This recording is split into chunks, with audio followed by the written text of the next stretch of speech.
Hola futuros ingenieros, ¿cómo están? Bueno, ahora vamos con el tema de la ley de Biot y Savart. Esta ley sirve para hallar el campo magnético generado por una carga en movimiento. Antes habíamos visto la fuerza que se genera cuando una carga en movimiento circula por un campo externo. ¿Sí? Pero ahora vamos a hallar el campo que produce la misma carga en movimiento. Así que comenzamos.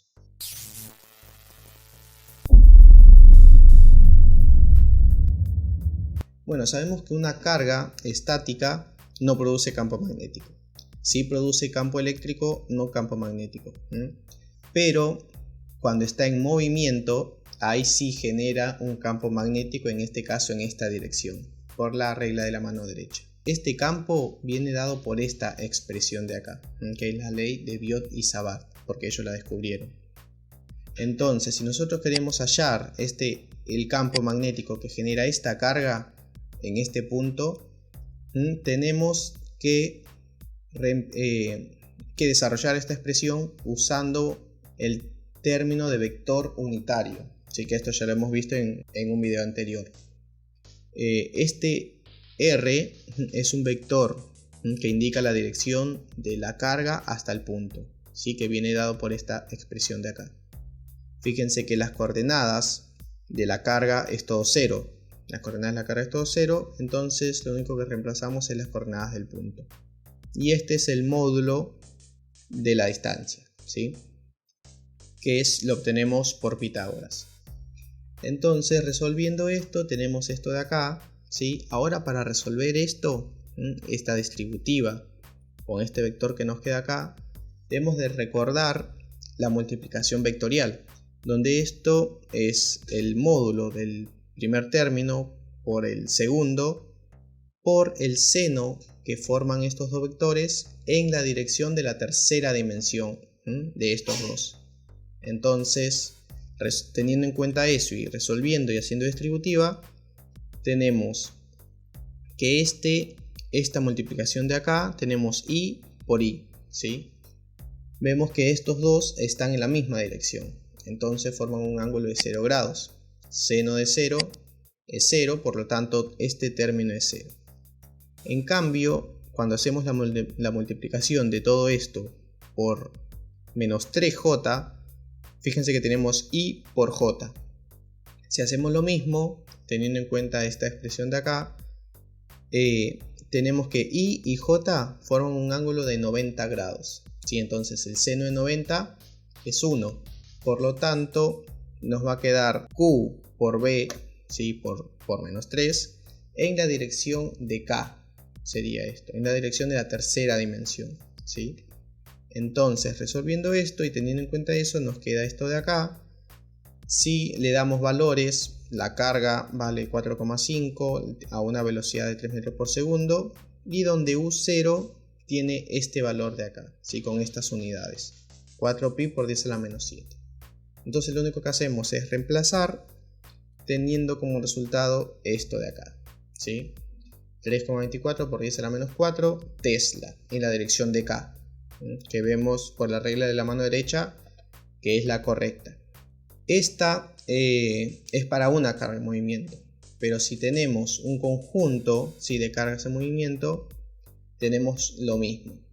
Genera un campo magnético, como ya lo hemos visto también, pero tenemos la expresión de la ley de Biot y Savart, pero para una corriente. ¿Sí? Fíjense que es totalmente parecida, pero con el término de la corriente en vez de la carga, ¿sí? Y el vector de L en vez de la velocidad.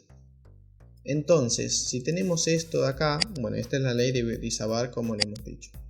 Para hacer un ejemplo, vamos a tomar una espira de corriente por el cual circula una corriente en esta dirección, y tenemos que tomar un diferencial, ¿sí? Un elemento de corriente. Tomamos este diferencial y R representa la distancia desde este elemento hasta el punto donde queremos hallar el campo. En este caso es en el centro de la espira. Entonces, si nosotros hacemos la regla de la mano derecha, vamos a ver que el campo se genera en esta dirección. en la dirección de Z. Entonces, como todos los puntos de acá, si nosotros tomamos y hacemos la regla de la mano derecha, siempre nos va a quedar la misma dirección. Entonces, en vez de desarrollarlo por el método del vector unitario, como hicimos en el ejemplo anterior, podemos directamente aplicar la expresión vectorial, ¿sí?, en estos dos. Entonces nos queda I de L por R por el seno que forman este vector, el elemento de corriente, con el vector dirección, ¿sí? Fíjense que resolviendo este elemento de corriente con el vector R forman 90 grados, por lo que el seno de alfa va a ser 1. Resolviendo esta ecuación de acá, teniendo en cuenta eso, nos queda esta expresión de acá. Fíjense que tenemos un diferencial porque hemos utilizado un pequeño elemento de corriente. Por lo tanto, debemos de integrarlo. ¿Entre qué valores? Bueno, esto es un círculo, el cual vamos desde 0 hasta 2pi. ¿Sí? Desde 0 hasta 2pi.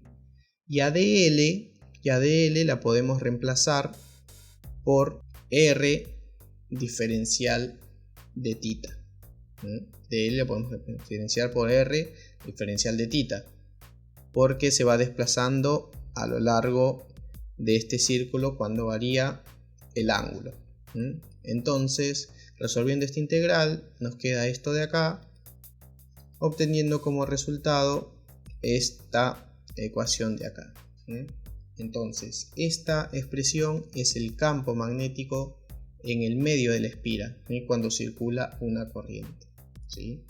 Bueno, espero se haya entendido este tema, y seguiremos subiendo temas de campo magnético, y también vamos a empezar con circuitos eléctricos, ¿sí? Primero circuitos de corriente continua. Así que bueno, los animo a que se suscriban, ¿sí?, que me apoyen con un me gusta, y nos estamos viendo en el próximo video.